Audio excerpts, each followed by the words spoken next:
Okay. Okay. Hello, everybody. Welcome to the next installment of our weekly reading group. This week, really excited to welcome Chengming Hu. He's today going to be going through his paper on teacher-student architecture for knowledge distillation. Knowledge distillation, a survey. So going through all of the stuff in the field there. Chengming is currently a PhD candidate at the School of Computer Science in McGill University. Prior to joining McGill, he received his master's, his MSc from Concordia Institute for Information Systems Engineering in 2019. His research interest is on the computational intelligence techniques, such as ensemble learning, feature learning, and knowledge distillation. All of this is for real-world applications in large-scale communication systems and for cyber-physical systems. So we're really, really excited to welcome you today, Chengming, and the floor is yours. Thank you. Okay. Then I will share the screen.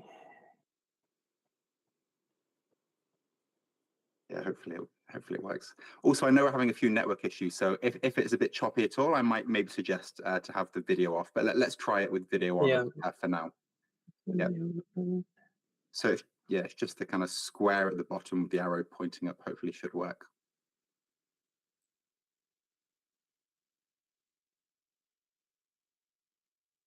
Maybe we should have tested this before we started. Yeah.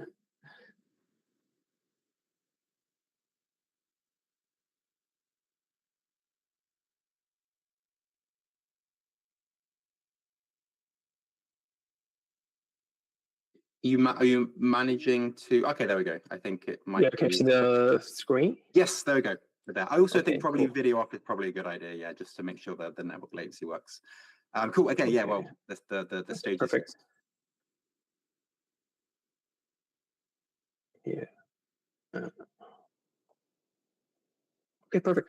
So, hi everyone. So I'm very appreciating to invite me to have a chance to present our work, which is like so we work on teacher-student architecture for knowledge distillation, and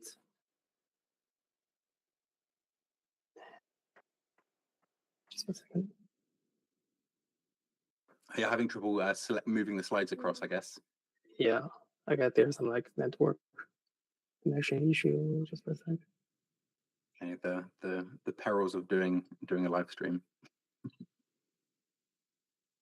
Yeah, we can always kind of cut it a bit later, maybe. Yeah, sorry for the no worries. And yeah, so first, definitely I will appreciate my collaborators to make such a great contribution and effort in this work. So without their efforts, we cannot make such a great progress on this survey paper. So actually, we are working a strong collaboration with some like PhD student and researcher and a professor from McGill University and Mila, and they are both located in Montreal and also the Northwest University from China.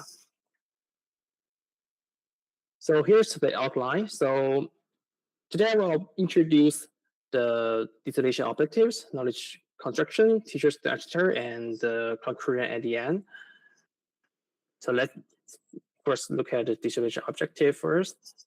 So in this survey paper, we actually categorize the objective into 4 groups, including knowledge comprehension, expansion, adaptation, and enhancement. So for the knowledge comprehension, so it's quite a most commonly objective that the teacher and the student architecture applied for. Actually, it's like if we want to describe such objective into 2 words, it's just like model comprehension. So we want to build a lightweight student network from a large size teacher network, just like this figure showing here. Just turn on my printer here. So the teacher will display the knowledge to the student, and to reduce the size of the teacher network. Well, we also hope that such a student can maintain comparable and slightly reduced performance with a large teacher network. So to do that,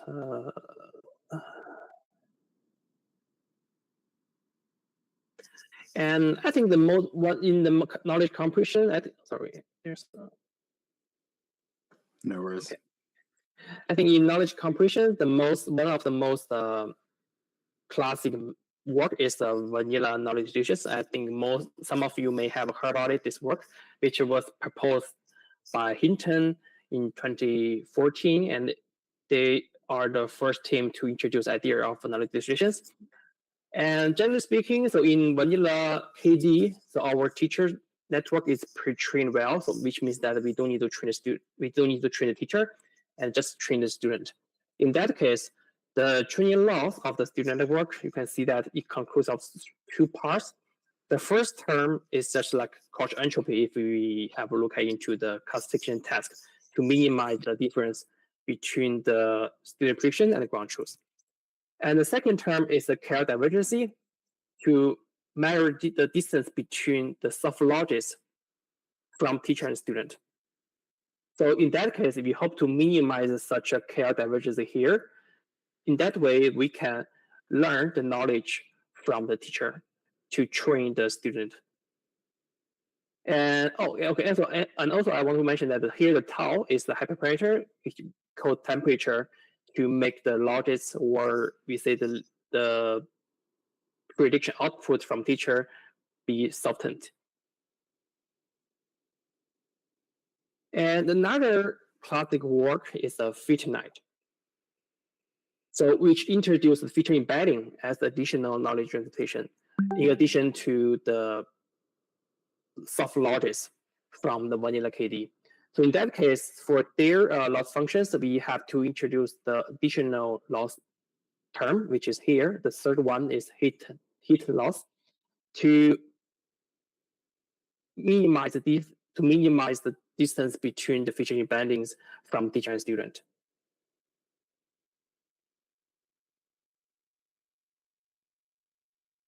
And next is knowledge expansion. So different from knowledge comprehension, in knowledge expansion, we help to build a student with stronger learning capacity and performance or generation ability than a teacher by enriching the knowledge from teachers. So in that case, we don't need to, so in that case, the smaller size of the student is not a mandatory requirements. We hope to improve the performance of student through some several strategies. For example, we can increase the network complexity of students, just like say we can increase the size of the student network. And also we can do the data augmentation and or introducing the random nodes to a student and among others. So in this way, so one of work is noisy student to embrace the self-training schemes to improve the robustness and the performance of student. So to achieve that, they introduce two types of noise. The first one is to inject noise into the input through data augmentation. And the second type is the second type of noise is to inject noise to the model through dropout and strategic dips. So here is the like general flow of the training process. So we can just let me just introduce one step by step. So at the beginning, at the first step, we just train a teacher model with the labeled data sets. For example, we trained the teacher on ImageNet or CIFA 10 in a normal way. So we just minimize the teacher prediction and their ground truth label. So one way of thinking about this is that you're kind of using the teachers as a form of data augmentation of the raw data, basically.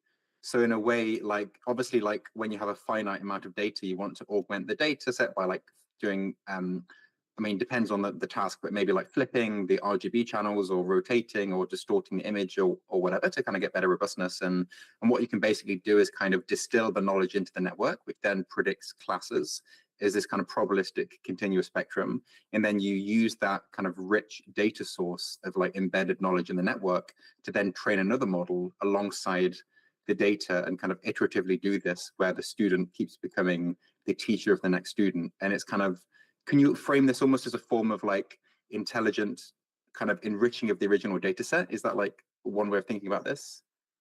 Or yeah, kind of actually, augmentation? Yeah, actually the criteria like to how to say, to make the training the student training as more to be more complex. So, for example, if we look into a simple example like the denoise autoencoder, and the autoencoder. So compared to the autoencoder, the reason why we want to introduce the noise to the denoise encoder is just to the objective is to enhance the robustness of the autoencoder, right? So which is quite similar stories in knowledge expansions. You hope to introduce some noise or some other like data adaptation to improve the robustness of the network against some like outliers or anomaly or something else. Yeah. So that's the core idea. Yeah, I guess I kind of see it as like I guess in a way you can express it as like a kind of neural network driven form of kind of data set augmentation or something, because obviously in the end the only ground truth is the labeled data. That's the only source of ground truth that there is, but it's kind of how do you manipulate that data to get a really robust final network at the end. Yeah, it makes sense. Yeah, exactly. Yeah, exactly. Okay, and just like if you have any questions, just feel free to interrupt me. Yeah. And so first, after training teachers, for the second step, so we use the well-trained teacher to generate procedural labels on the unlabeled data set, which means that we give unlabeled data at the second step, and we do the teacher inference on such unlabeled data and to label each image. And then we can have such a procedural label on each unlabeled image. And the third step is to train a student model on both labeled and procedural labeled dataset with noise injection. Here, the noise injection in this paper, they consider three approaches, which are data augmentation and dropout, the student network, and stochastic depth to randomly mask the block of the student network. And also one thing to mention that we don't care. We don't care the size of the student network, so it could be equal or larger than the teacher. So and after injecting the noise, so we can formulate our student training loss here. So we can see that the first loss item is to measure the loss on the label data type. So here yi is the ground truth label, and if s and y is the student prediction on the label data side. And the second loss item is to measure the distance between the procedural label on the unlabeled data side and the student prediction. So here yi hat is the procedural label we got from the second step, and here xi hat is the input with the injecting noise. So we sum them together to get our OR training loss for the student.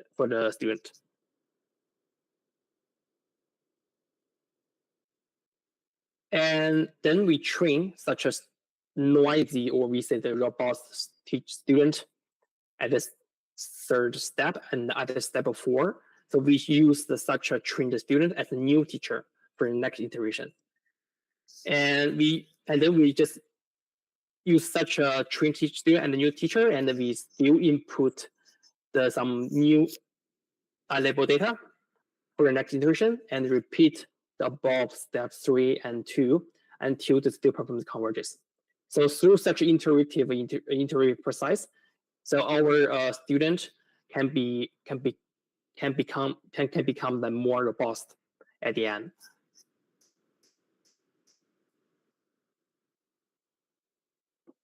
And the third objective is knowledge adaptations, which builds a well-generalized student on one or multiple unknown target domains by leveraging the knowledge from teachers designed on known source domains.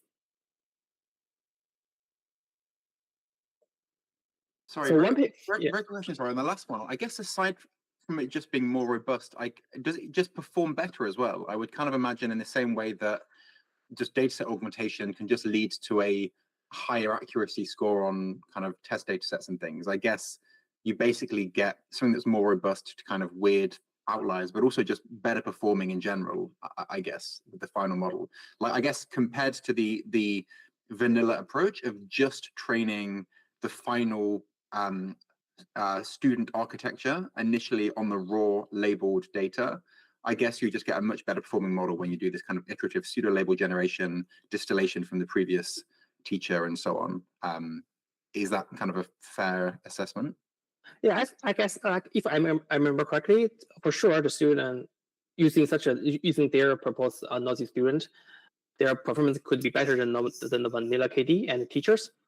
And if I remember correctly, I think they also did some experiments to show the robustness of the student against some noise or outliers. Okay, yeah, makes sense. I guess I just would imagine that aside from it being more robust, it was also maybe just better performing in general. I wonder whether that's the case. Just kind of, gets better scores on images that wouldn't necessarily be just injected with noise or something. But I know there's a link to the paper. I'll definitely check out the paper as well, actually. But anyway, yeah, sure. Yeah, no problem. Okay. Cool. And for the knowledge adaptation, for our next objective, which build a well-generalized student on one or multiple unknown domains by leveraging the knowledge from teachers' design on known source domain. So we hope to exploit the potential of such a knowledge from teacher. So one study is working on speech recognition to train the student solely guided by the teacher network built on the source domain. So actually, the idea is very straightforward. So if we just look into this architectures, and we have a source domain data and you have target domain data. So in their paper, they choose the speech recognition as the application scenarios. So in that case, their source domain is adult speech data, and target domain data is the children's speech data. So they are quite similar, but the children's speech data will be with the higher pitch and tones. So they are similar, yet not exact same.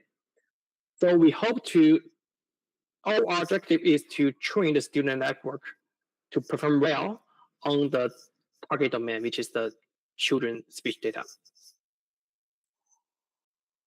So then in that case, how do we train such a student network? So for source domain, we employ a teacher network which is well trained on the source domains, and then we just go forward to get our prediction of the teacher, and then the student is just trained by minimizing the character variance between two distributions. So here we have we just input the source data and the target data to teacher and the student respectively, and then to minimize character variance here. And also because our teacher network is well trained, so here actually this item here should be the constant. So it can be simplified to the right part of the equation. And yeah, so that's the idea of how adaptation in speech recognition works to generalize the student in an unknown children's speech data domain.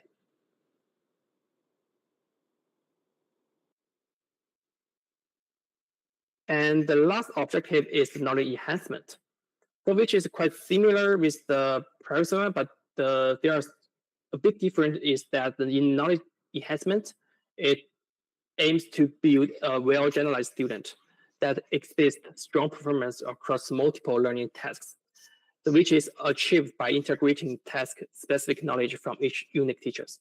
So in that case, most of the works in knowledge enhancements are multiple teachers with one single student.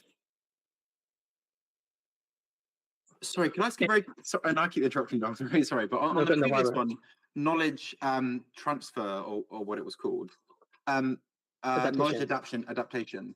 I guess that's only useful if the distributions are correlated or are kind of overlapping.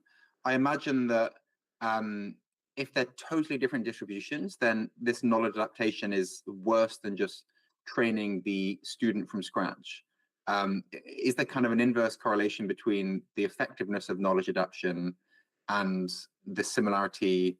That there would be a correlation between the similarity between the distributions and how effective this is. Is that fair?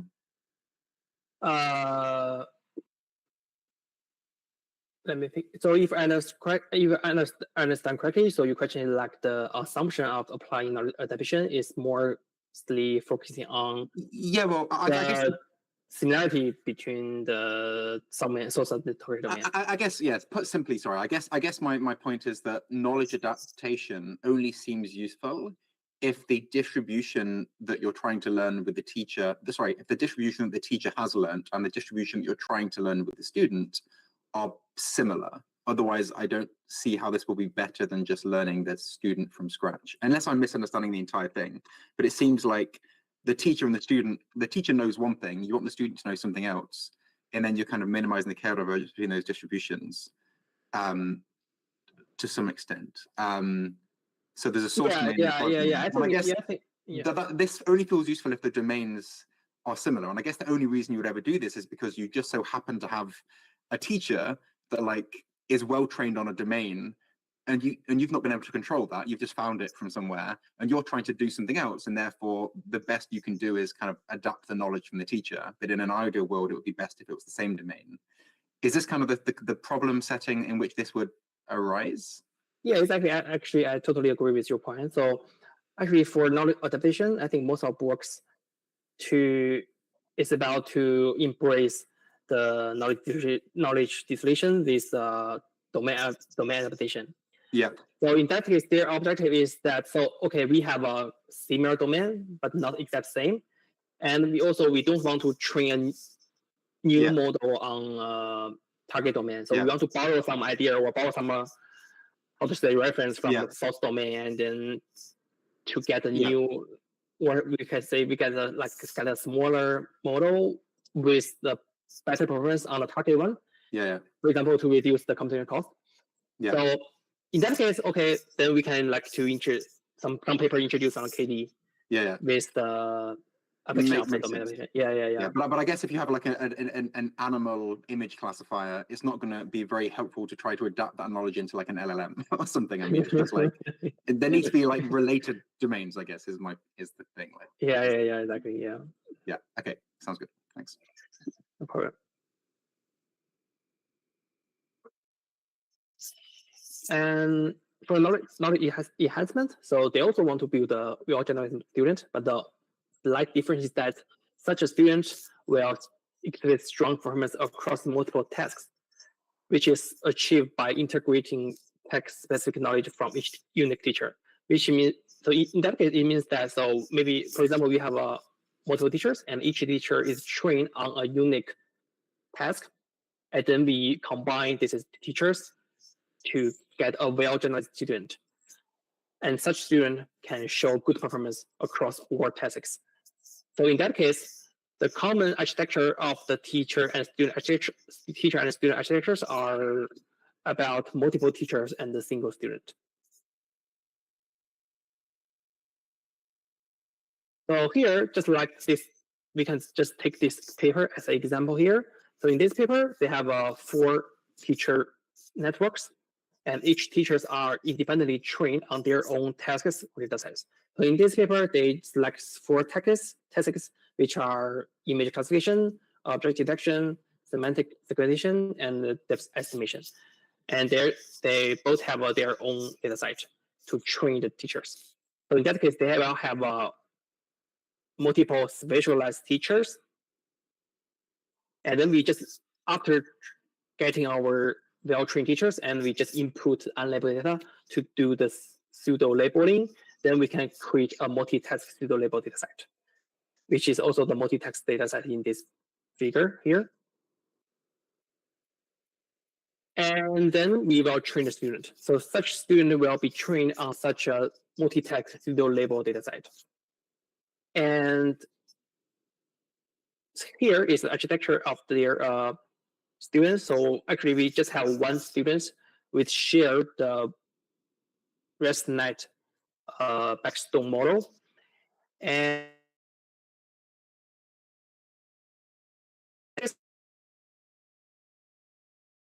so we're having a slight network issue there. Maybe, John, I see that your mic is still moving up and down, but we can't hear you, unfortunately, Chengming. Do you want to try speak again? Okay, I guess we're having some issues there. Let's just obviously wait 30 seconds or so and see if the connection resumes. Could kind of step in and try and explain the slide, but I think wouldn't do as good a job as Chengming. Might be best if he tries to rejoin, maybe. And just quickly message in the chat.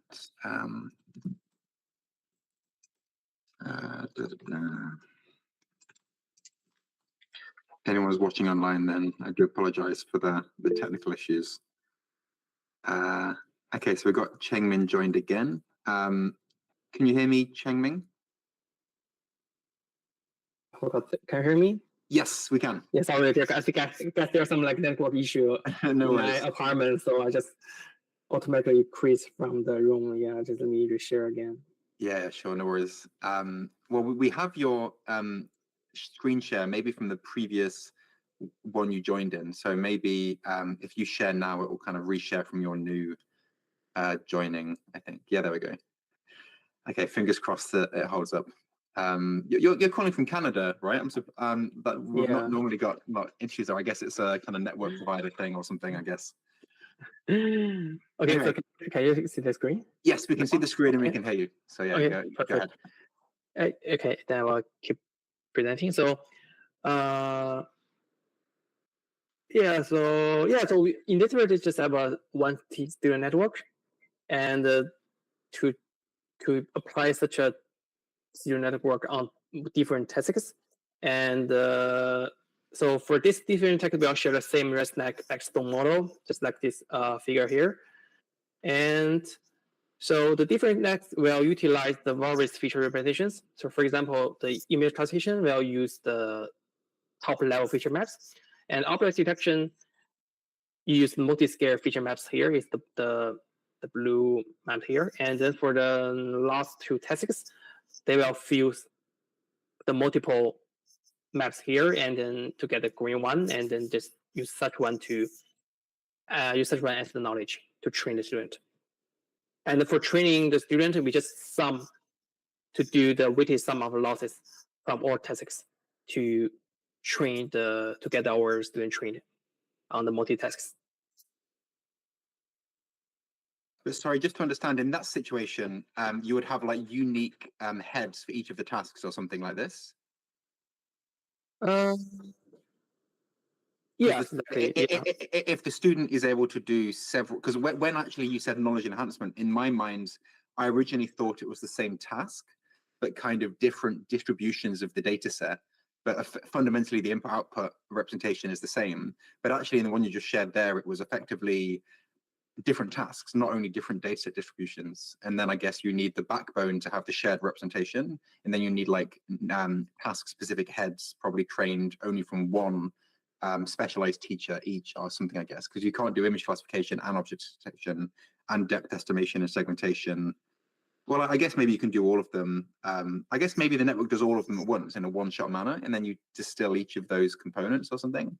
Well, I guess maybe the details aren't unimportant. I was just kind of a bit curious whether I don't quite fully visualize how that would be trained unless there are like different heads that are using each of the distilled teachers. Anyway, yeah. For example, if we look into image classification, for student training, so we just input, like for example, input CIFAR 100 or ImageNet to just such a student network, and then we use the top layer feature map as the as the ground truth. No, as the as the prediction from the student or teacher. Okay, but the final student model can do all of these things in a one-shot manner, basically. The final student can do. So sorry. So what do you mean, like the one-shot manner? I guess the student architecture can do depth estimation and segmentation and object detection and image classification. It can do all of these things. Yeah, exactly. Yeah. Okay. Yeah. Because the training loss of the student network is the weighted sum of data loss from all tasks. Okay. Yeah.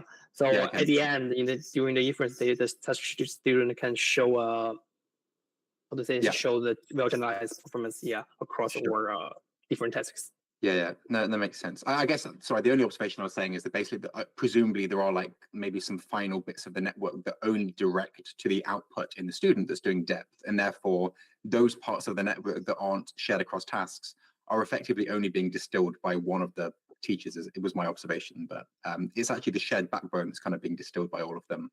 But yeah, anyway, just a small point that I was kind of curious about. Yeah. Okay, thank you for your questions.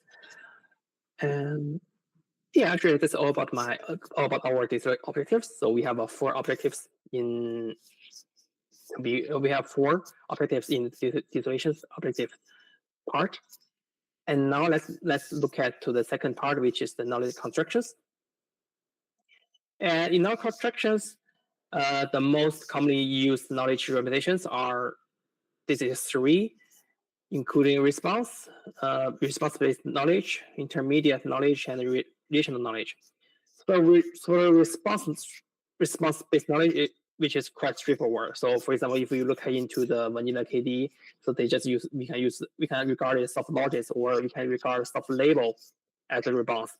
And also for different application tasks, we can also use like confidence maps and heater maps as the response-based knowledge in human pulse estimation. And for the intermediate knowledge, like for example, like FeatureNet, we can use feature representations. And also for example, in the other attention-based KD studies, we can use attention maps to as the intermediate knowledge to be transferred to the student. So due to time limit, so I will not to talk too much details about the response-based knowledge and intermediate knowledge. I will mainly focus on the third one, which is relational knowledge. So the reason why we want to use the relational knowledge in KD, because the reason is that the individual knowledge, or we can say the above response and intermediate knowledge, suffers from network architecture of teacher and student.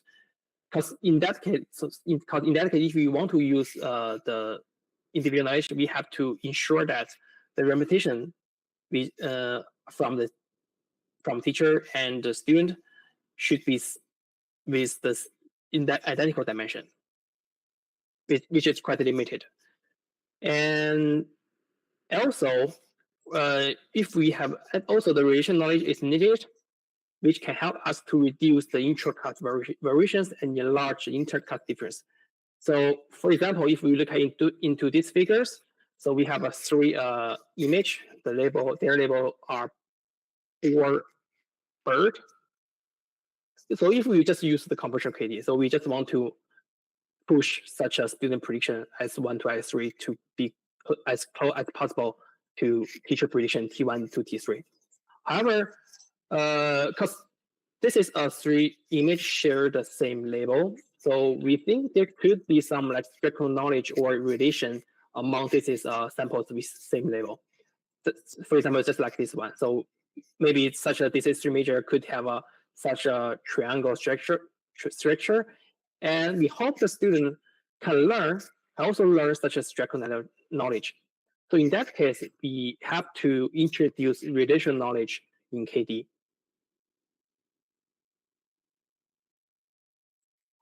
So in that case, this paper, which is RKD, relational knowledge distillation, we transfer the knowledge using mutual sample relation in the teacher representation.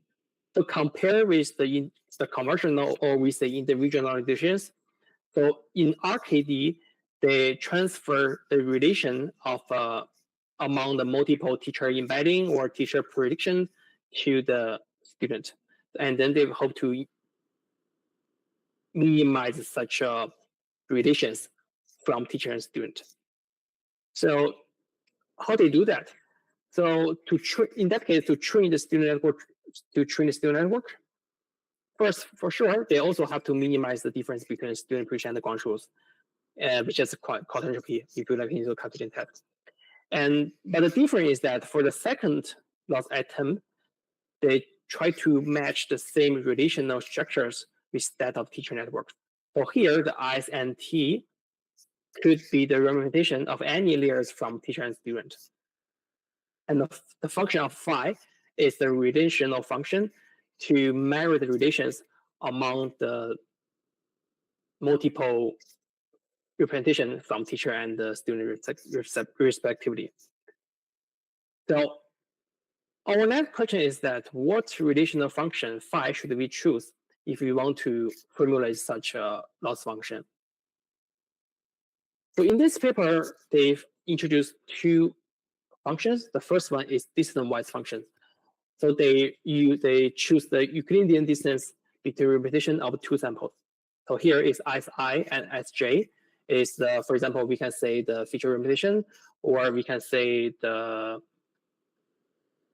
prediction output from two different samples, and then we use Euclidean distance to measure the similarity or distance between such two samples. And here, the loss function could be the Hoover loss or L2 loss, L1 loss, and any terms of loss. And actually, because this paper, RKD is the first paper to introduce relational knowledge. So they are quite straightforward to use Euclidean distance. And with the development, with the advancement of the relational knowledge KD, so far there are also some other works applying distance-wise functions. For example, they can use correlation coefficient metrics, or we can also use some like the Earth move distance metrics to measure distance between the different samples. In addition to the distance-wise function, they also introduced another one, which is the angle-wise functions, which to represent the angle formulated by three samples. Here, so in this work, they use they just use it as cosine angle to calculate the similarity among three samples. And just similar with the distance-wise functions, they use such a phi function to measure the distance, to measure the angle-wise distance among three samples. And then at the end, they sum the cross entropy, the distance-wise loss, and angle-wise loss as the overall loss to train the student. So by minimizing such overall loss, we can learn the structural knowledge, or we can learn the relational knowledge from the teacher, because both LD and LA, both these two losses, can include information about relational knowledge from among different samples. Quick question. What's the kind of intuition here? Because it's interesting, because both of them have the same kind of global optimum, in so much as if you've perfectly matched the performance of the teacher, perfectly optimizing the simple L2 loss that doesn't include relational knowledge will of course also minimize, sorry, I won't explain this right. So yeah, just optimizing the naive L2 per point loss, if optimized perfectly, will also of course perfectly optimize the relational loss function as well. So the kind of global optimum is the same. But I guess kind of there's something about the gradient landscape by forcing it to start taking gradient steps that kind of early on is forced to think about and consider. I say think about, but as you're doing the gradient descent, you're kind of forcing the network to maintain those relational structures, and almost like you're getting the whole you're kind of forcing that whole triangle in the example to kind of move as a triangle to try to align with the original triangle. Whereas the other one, it's well, maybe I'll just get the closer points to move there first. If you kind of imagine particularly with L2 loss, I guess if you have the original triangle in the teacher and the other triangle in the student, the individual point that's furthest away is going to have a higher weighting with the power of 2. And then you're going to kind of distort the triangle as it moves over and kind of tries to fit the teacher. Whereas what you're doing now, you're kind of saying, no, don't do that. Maintaining this relational structure of the triangle is important, but you also need to minimize the L2 as well. And that kind of something about that means that it trains more stably, I guess, and you kind of don't do knowledge destruction. I guess maybe, sorry, I'm just thinking out loud here, but I guess maybe kind of getting the further points away to disproportionately move to their ground truth, you're kind of destroying the relational knowledge in the process. and that's a bad thing. And I guess this kind of forces you to maintain the relational knowledge as you minimize the L2 loss. Is that kind of one intuition of thinking about why this works? Yeah, actually, I totally agree with you. I think that could be one of the reasons why we use the relational knowledge on the teacher and student prediction instead of the original data. And then I think another reason is that for knowledge distillation, some paper imply the whole idea of knowledge distillation actually is the regularization. So they hope that students could learn to learn such a regulation, or they could be more robust by learning from teachers. So I will explain that paper later. So I think it's both these two reasons will contribute to the reason why here they use like the relational knowledge on the prediction instead of the original data. Do you have any results showing kind of, I mean, like, I know this is kind of a survey paper we're going through, but are there any, I guess maybe the paper that's referenced, I'll go check it out, but I mean, basically, I presume that on certain tasks, this leads to a better performing knowledge distillation. Basically, I guess it works better with the relational knowledge in terms of final performance than it does without it on like the benchmarks they do in the paper, right? I guess. So, oh, I don't know if the internet's gone. Are you still there, Chengming? Yeah. I'm here. Yeah. Oh, so I was just wondering, does this give better performance? Are there any kind of results that show that relational knowledge distillation for certain tasks is better? I presume there are. Yeah, if I remember correctly, I think they just did some experiment on image classification. Yeah. And for sure, I think their performance could outperform the vanilla KD and the relational knowledge on the original data. Yeah. And also some other KD using the traditional loss functions. For sure, their performance outperform the both the SOTA. Yeah. Yeah. So okay, makes sense. Yeah, I wonder whether this would work in other contexts like LLMs and things as well. It's very interesting. Yeah, cool. Anyway, sorry, I don't know if you have more slides, and I'll keep interrupting. Okay, no problem. Yeah, welcome any discussion.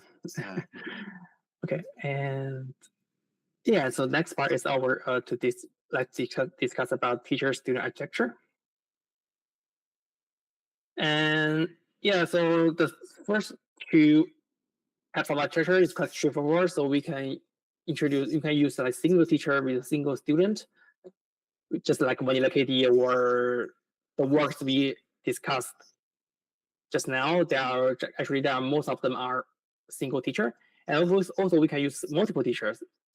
Even we can use some free teachers. So free teacher means that we only have a student, we don't have teacher. So student will learn itself through the iterative training process. So I will begin with the multiple teacher first. And so for the multiple teachers, the explanation is quite straightforward. So we just want the student to learn the knowledge from multiple teachers. So by doing this, the student can learn the comprehensive and partial knowledge from these multiple teachers. The reason is that the teacher the multiple teacher could share the different data distributions, or the teacher could have a different network architectures. So in that case, the knowledge from this multiple teachers could be diverse. And so that this teacher could have a different impacts on the student performance, which is challenging to achieve the knowledge aggregation from various teachers. And also, actually, it's very hard to apply some identical implicit weighting and the predefined rules, just the study I did here, because the student can enhance their performance by learning more knowledge from similar teachers, while they can also becoming more robust by learning from these similar teachers. So in that case, actually, it's hard to define a clear rule or it makes the better to show how the implicit weight are determined.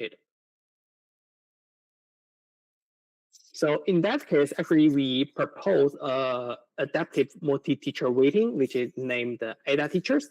to integrate the bi-level automation algorithm with distillation, allowing each teacher to be learned with a personalized input weight, so that our knowledge acquisition process could be more effective. So actually, here is the structure of our other teacher. I will explain part by part. So first, let's look at to the first part, which is the student training with multiple teachers. So here from this flow, you can clearly understand that each teacher is trained on each source data set. And this is source data set could be, for example, they can share a different data distributions. And then this is trained teachers will do the inference on the student target data set. And this is target data set could be also a bit different or same with some of the source data set. So in that case, our students is not trained not only predict ground truth on the target data set, but also have to regress the prediction from multiple teachers. So to achieve that, so our loss functions can be formulated as follows. So we have two losses, just like the format in the conversion KD. So we have ground truth loss, and we also have a teacher-student loss. But different is that here we assign a specific implicit weight for each teacher, which is omega here, and then we do we calculate the loss or calculate distance between the weighted teacher prediction and the student prediction, and then we sum this is two sublots together using a trade-off parameter beta to get our student training loss. Then our next question is that how can we minimize such our training loss, and also how can we determine or say how can we learn the importance weight of multiple teachers?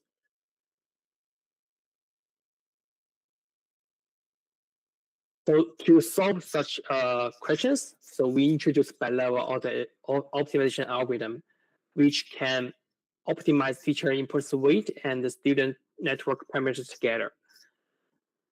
So here is our formulation of the iterative bi-level optimization algorithm. So it has two levels. So here in the lower level, we just minimize such a training loss we mentioned in the previous slides to update our student network parameter, which is alpha. And then after completing the lower level of optimization, so we can assign such an updated student to the upper level. So in the upper level, so we just update the omega here, which is the importance weight, and we just fix the student, the updated student from lower level, and then just update the importance weight of each teacher. And through such an iterative process, so we train the student networks in the lower level, and then assign such updated student to the upper level, and in the upper level, we optimize the importance weight of teacher. And through such iterative process, at the end, we can get both optimized teacher importance weight and student network parameters.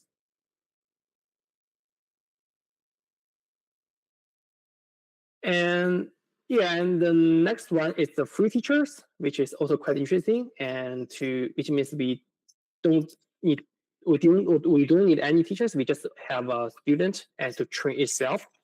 So how they achieve that?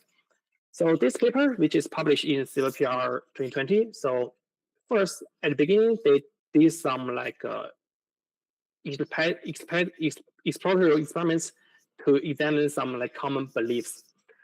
The first one is that the teacher should not be enhanced via training from student, because it's quite straightforward. If the student, so generally speaking, the student has much poor performance than the teachers.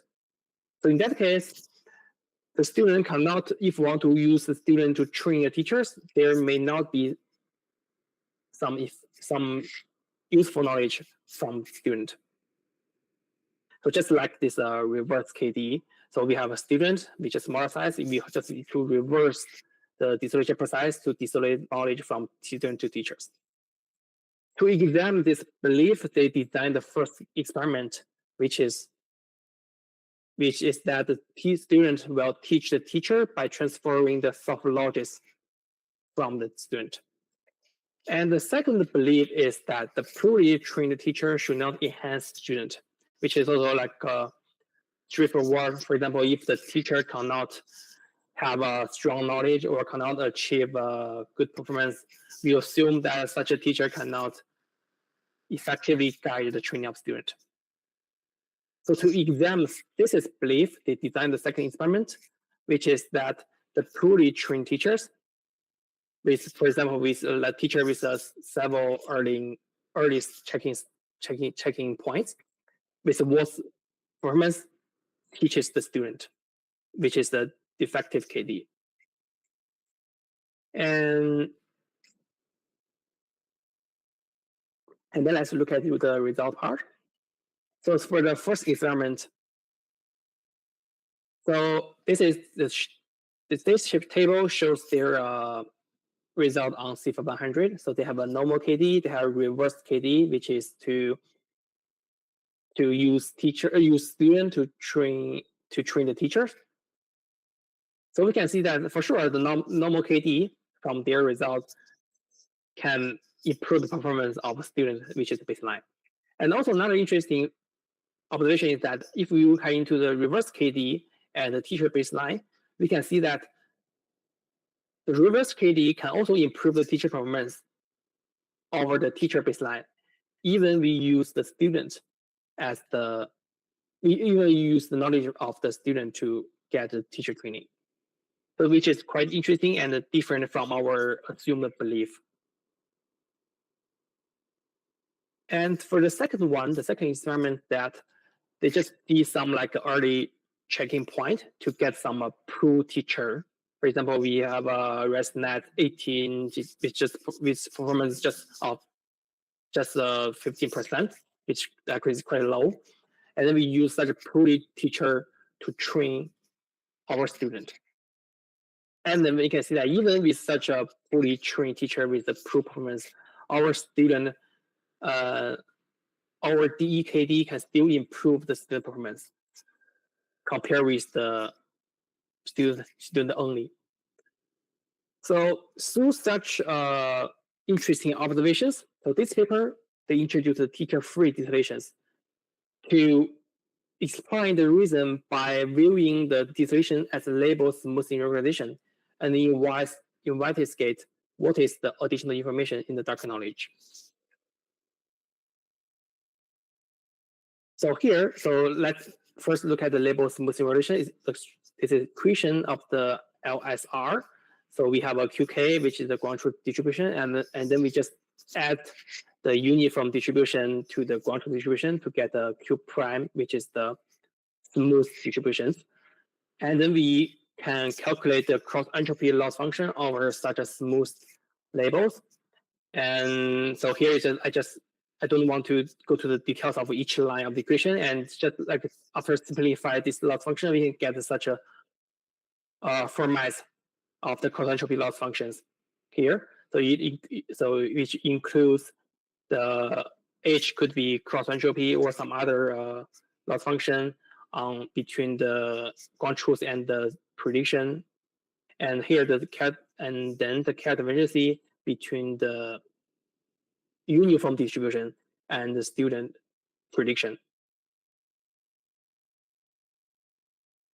And we can find interesting that if we compare the KD loss function and the LSR loss function, which could be quite similar, because actually the first atom does exactly the same to measure the distance between the ground truth and student predictions. And for the second terms, they are both character variance, and they both include the student prediction. And only difference is that in KD, the PTK is the prediction distribution from teacher. However, in LSR, here the UK is the uniform distribution. So in that case, we can consider KD as a case of LSR, where the smoothing distribution is learned but not predefined. And meanwhile, we can also consider LSR as a case of KD, which can be revisited as a teacher with a random accuracy, because here the UK is a uniform distribution, which means that we assign the identical probability for each class. So it could be the random accuracy for the teacher.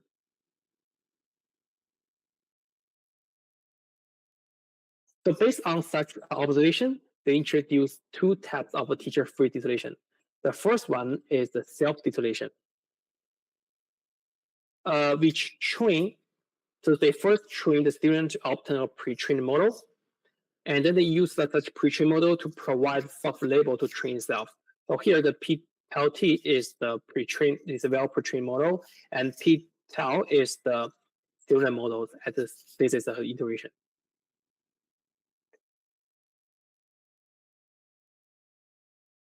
And the second design is to manually design the regression with 100 accuracy.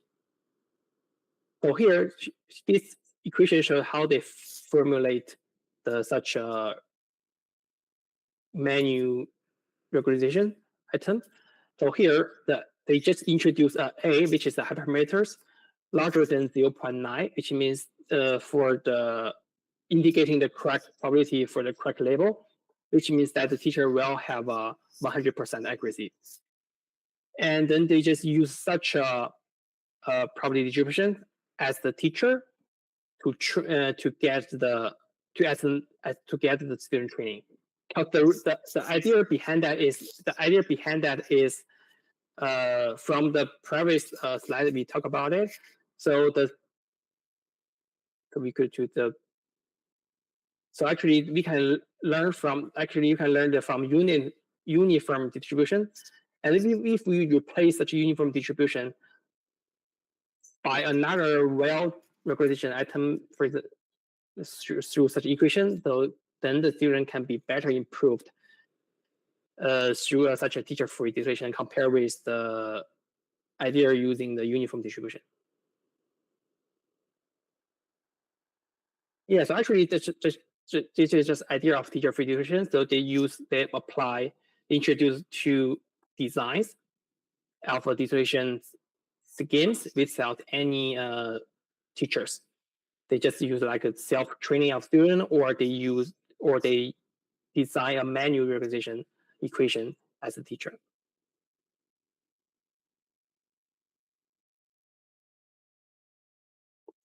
So at the end, in the conclusions, so through these surveys and the comprehensive literature review, we find that the teacher-student architectures can be effectively employed to achieve various decision objectives.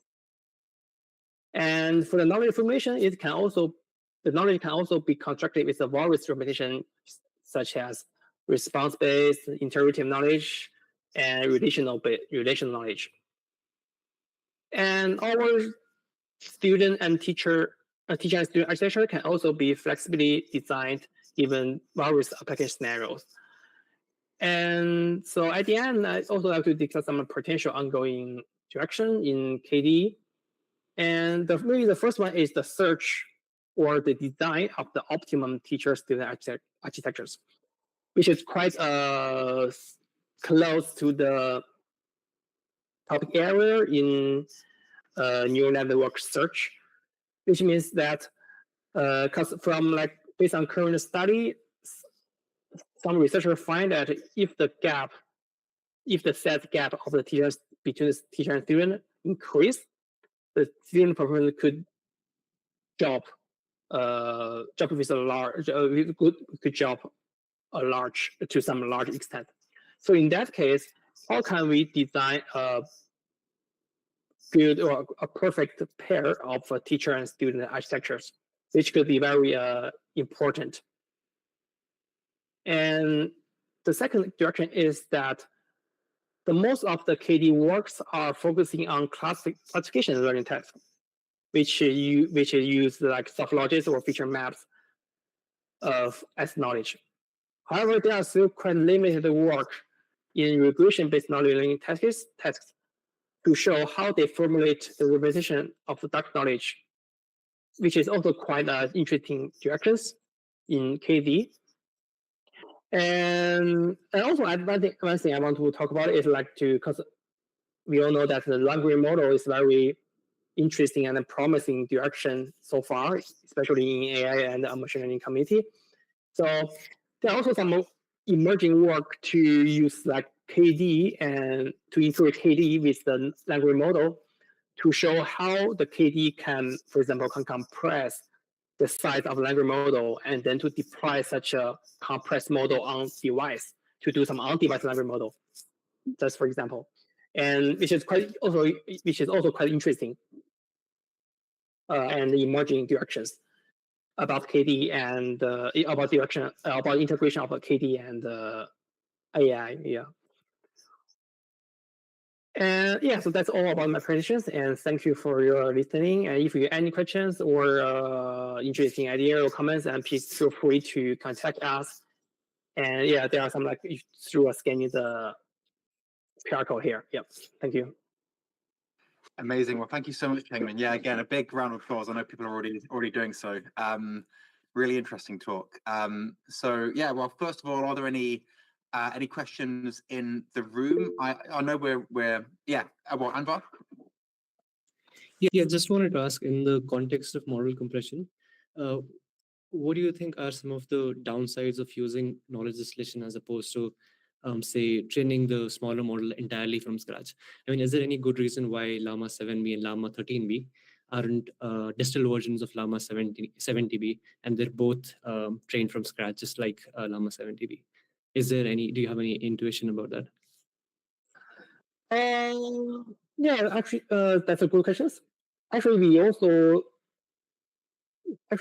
we also working on such a direction to see how we can compress the language model to be smaller. So for example, we have we just one guess, maybe we have a large GPT-4, and which can provide like some prompt and let me how to organize it. Okay.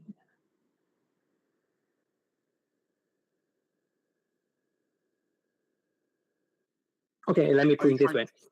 So, like, for example, we have a GPT-4, and such GPT-4 could be like, for example, the teacher, because it's very large, and we have GPT-2. The GPT-2 could maybe the student, and we hope to use the answer or regional from the GPT-4 to train to be regarded as input of the GPT-2. So which it could be like so in that case, we hope the GPT-2 can get some like insights or some useful informative prompts from the large GPT-4, or as we say from more from the language model with more power or learning capacity. Yeah, that could be maybe one of the potential direction to apply the KD with the prompt learning. Yeah. That's just my very straightforward idea. Although I guess that would be a different form, because unless do you get the token probabilities with GPT-4? I guess you don't. I've not actually played with it. No, actually there are two. Actually, we can regard it as two directions. The first one is, like you said, we can get the probability from the teacher from the GPT-4. That in that case, it could be, we can just regard it as a way, for example, as a white box. So we can get the probability vector or some feature, and in that case, we can for example use use some like a convolutional KD, just like we discussed today, to do some training or fine tuning, something like that. That could be one way to working on. Another way is we just regard it such a GPT-4 as black box. We only get the answer, or we only get the original from the GPT-4. So how we can use such a answer as the input, or how we can design the input of a GPT-2 based on this is an answer from GPT-4. So that could be another story. So yeah, so in that, I think there are quite a large room for applying KD with the language model. Yeah. Makes sense. Cool. Any other questions in the room at all? No. Okay. Well, I probably should wrap up because I think we're running over a little bit. But again, let's do it again. One more big round of applause for Chengming. It was really, really great to have you. Great to have you with us. Obviously, good best of luck. I know you've got your iClear paper that you'll be presenting later this year. So yeah, very excited about that. Thank you so much. Keep up the great work. And yeah, well, I mean, we'll love to have you again at some point in the future when you do more distillation work, no doubt. But yeah, really great to have you with us. And, for sure. Yeah. Thank you again for your inviting me to present our work. And for sure, yeah, if hopefully you have a chance, we can present more exciting work, or we can cooperate with each other to working on KD with like emerging AI application. Yeah. Definitely sounds good. Well, we're definitely very interested in knowledge distillation for LLMs, and we're kind of doing a lot of kind of experimenting with various things in that direction. So yeah, we'd love to kind of stay in touch. Anyway, yeah, it was really great having you. Hope everyone has a great day. Thanks a lot for everyone that was watching online. Yeah, have a good weekend, everybody, and see you guys all again in the next reading group next week. Bye for now, guys. Yeah, thank you. Yeah, have a good day. Thank you.